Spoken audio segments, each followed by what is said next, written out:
Ever scroll through Reddit at 3 a.m.? When the world is asleep and your screen is the only light in the room. You start with memes, but then you stumble into the dark corners, or no sleep, or let's not meet. The stories there feel too real, the kind that make you check your locks and question every shadow. These aren't just stories, they're warnings from people who've seen something staring back from the void. Tonight, we're not just reading these tales, we're diving into 3 true horror stories ripped from those forums. These are the posts that vanished after going viral, leaving only terrified comments and screenshots. So turn down the lights, get comfortable, and listen closely. But be warned, these stories crawl under your skin and stay there. Trust me, you'll want the lights on.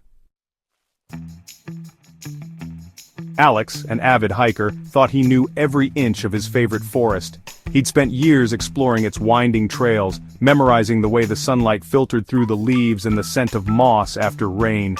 The woods were his sanctuary, a place where he felt at home, where every path was familiar until that day. One crisp autumn afternoon, Alex decided to wander off trail, drawn by a strange sense of curiosity. The forest seemed different, the air heavier, as if the trees themselves were holding their breath. The deeper he went, the quieter it got. The usual sounds of birds and rustling leaves faded away, replaced by an unnatural stillness. Even the wind seemed to avoid this part of the woods. Then, in a silent clearing, he found it, a pristine staircase carpeted and clean, leading up to nothing at all. It looked as if it had been plucked from a grand old house and dropped in the middle of the wilderness. It was impossibly out of place, no foundation, no decay, just standing there, untouched by time or weather. The carpet was spotless, the wood unblemished, as if someone had just finished building it. As Alex circled it, trying to make sense of what he was seeing, a whisper broke the silence, a little girl's voice soft and clear. "Hello!" It sounded close, maybe from the top of the stairs, though he could see no one there. Fear gripped him, sudden and cold. He knew somehow that whatever called out wasn't a child. The voice was too perfect, too hollow, echoing in a way that made his skin crawl. Panic took over. He turned and ran, crashing through the woods, branches clawing at his clothes, not stopping until he reached the safety of his car, heart pounding in his chest. That night, the nightmares began. He dreamed of endless staircases twisting through black forests, of voices calling his name from the shadows, but soon, the horror followed him home, seeping into his waking life. At 3:13 a.m., he was jolted awake by 3 soft knocks at his door. The sound was gentle, almost polite, but it filled him with dread. He crept to the door, heart racing. No one was there, but the smell of damp earth lingered, as if something from the forest had followed him home. The knocking returned every night, always at 3, always 3 knocks, always that smell. Sleep vanished, paranoia set in. He started seeing shapes in the corners of his eyes, hearing faint whispers when the house was silent. Whispers at the edge of hearing, shadows moving just out of sight. The boundaries between dream and reality began to blur, and Alex felt himself slipping further from the world he knew. Desperate for answers, Alex barricaded himself inside, stacking furniture against the doors and windows. He barely ate, barely slept, haunted by the certainty that something was coming for him. Online he found stories of stairs in the woods, always linked to disappearances and dread. Some described the same pristine steps, the same sense of wrongness, the same voices calling from above. Then the knocking spread. His window, his walls, even the ceiling. It was as if the thing from the woods was searching for a way in, growing bolder each night. The last update he posted was frantic, a wet dragging sound on the roof, a whisper from inside his house. "I found a way in." The words chilled everyone who read them. The post ended there. The account was deleted hours later. No one ever heard from Alex again. Some say the stairs are a doorway, a passage to somewhere else, somewhere you're not meant to go. Others say they're a trap, bait for the curious and the lost, a snare set by something ancient and hungry. But everyone agrees if you find a staircase in the woods, never ever climb it. Don't touch it, don't even get too close. And if you hear knocking at your door in the dead of night, don't answer. Lock your doors, stay quiet, and hope it passes you by. The thing from the woods might be waiting, patient and persistent, just outside your home. Some doors are best left unopened, some mysteries are safer unsolved, and some stories once heard can never be forgotten. The woods remember, and sometimes they come knocking.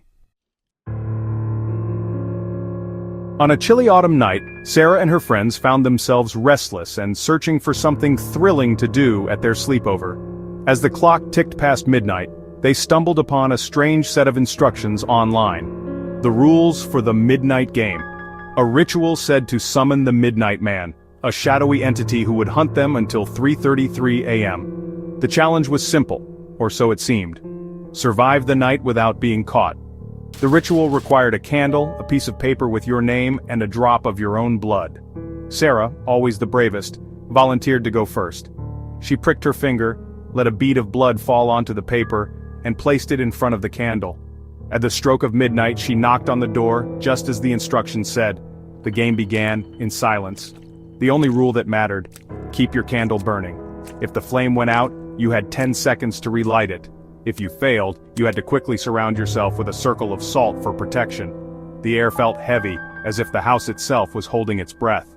At first, the group laughed nervously, convinced it was just a silly internet myth. But as the minutes dragged on, the candle's flame began to flicker violently. Suddenly, it died, plunging the room into darkness. In the silence, a guttural whisper slithered through the air. "Sarah!" Panic erupted. The friends scrambled for matches, hands shaking, but the darkness seemed to press in from all sides. Then, in the faint glow of a match, they saw it. A tall, black silhouette standing motionless in the doorway, its presence chilling them to the bone. In desperation, someone broke the rules and flipped on the lights. Instantly, the shadow vanished, leaving only a cold emptiness behind. But the sense of dread lingered. The game, they realized, wasn't over just because the lights were on. After that night, things changed.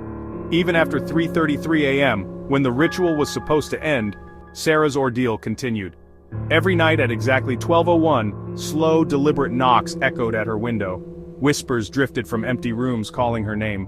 Her friends confessed to nightmares and strange shadows following them, but Sarah suffered the most. The ritual had demanded her blood, and it seemed the Midnight Man had marked her in return. She grew pale and exhausted, haunted by things no one else could see. Soon Sarah developed a persistent cough that wouldn't go away. Doctors were baffled when X-rays revealed her lungs were filling with crystalline particles. Salt, the very substance meant to protect her from the Midnight Man. The salt that should have kept her safe was now inside her, as if the ritual's protection had been twisted into a curse. No matter how much she tried to cleanse herself, the salt kept appearing, on her windowsill, in her bed, even in her tears. Sarah tried to warn others. She wrote letters, posted online, and begged her friends to never attempt the Midnight Game. "It's not a game," she pleaded. "It's a doorway, and once you open it, you can never truly close it again." Even now, Sarah lives in fear. Every night she hears the slow, relentless knocking, her cough grows worse, and the feeling of being watched never leaves her. Sometimes out of the corner of her eye, she glimpses a tall, thin shadow lurking in the darkness, always watching, always waiting. She knows the Midnight Man is never far away. If you ever come across the rules for the Midnight Game, remember Sarah's story. Don't let curiosity get the better of you. Some rituals are more than just stories, they're traps waiting for someone to take the bait. There are ancient games and rituals best left forgotten, their secrets buried in the shadows. Once you open the door, you can never be sure what will come through. And some doors, once opened, can never be shut. The Midnight Man is always searching for his next victim, always hungry for fear. He waits in the darkness, patient and silent, for someone new to play his game. And when he comes, he never leaves empty-handed. Sarah's story is a warning to all who listen. Curiosity can be deadly, and some games are impossible to win. So if you ever feel the urge to play, remember, some doors are better left unopened, and some shadows should never be invited in. The Midnight Man is always out there waiting, and some games, once begun, can never truly end. Tom and Clara's new Victorian house was full of history and secrets. The moment they stepped inside, the air felt heavy, as if the walls themselves were holding their breath, waiting for something to happen. The house creaked and groaned at night, settling into its old bones. But there was a sense that it was watching, listening. Their daughter Lily, curious and adventurous, was the first to explore the shadowy corners of the basement. She found an antique porcelain doll tucked away in a dusty trunk, its painted face frozen in a delicate, unsettling smile. Lily was instantly enchanted, drawn to the doll as if it had been waiting just for her. Tom and Clara let her keep it, thinking it was a harmless relic from the past. That was their first mistake. They didn't know that some things are left behind for a reason, and not every forgotten toy is meant to be found. Soon after, Lily changed. She became withdrawn, spending hours alone in her room, whispering to the doll, "Emily," she called it. Her laughter faded, replaced by secretive murmurs and the soft, eerie sound of her voice in the dark. Strange things began to happen around the house. Toys moved on their own, doors creaked open in the middle of the night, and cold, childlike giggling echoed through the baby monitor when no one was there. Shadows seemed to flicker at the edge of vision, and the temperature dropped whenever the doll was near. The doll's smile seemed to widen with each passing day. Its glassy eyes, once lifeless, now glinted with a strange light, following Tom and Clara as they moved through the house. It was as if Emily was watching, waiting for something. Any attempt to take Emily away from Lily sent her into violent fits, screaming and thrashing as if possessed by something far older and angrier than a child's tantrum. The connection between Lily and the doll grew stronger, and the house felt darker. No matter what they did, the doll always returned to Lily's arms. They locked it away, hid it, even tried to throw it out, but Emily would reappear on Lily's bed, her painted eyes gleaming with silent promise. Desperate for answers, Tom searched the basement and found an old diary hidden in the same trunk where the doll had been. The diary's pages were yellowed and brittle, filled with the shaky handwriting of a child from another century. The diary belonged to a girl named Abigail, who wrote about her beloved doll, Emily.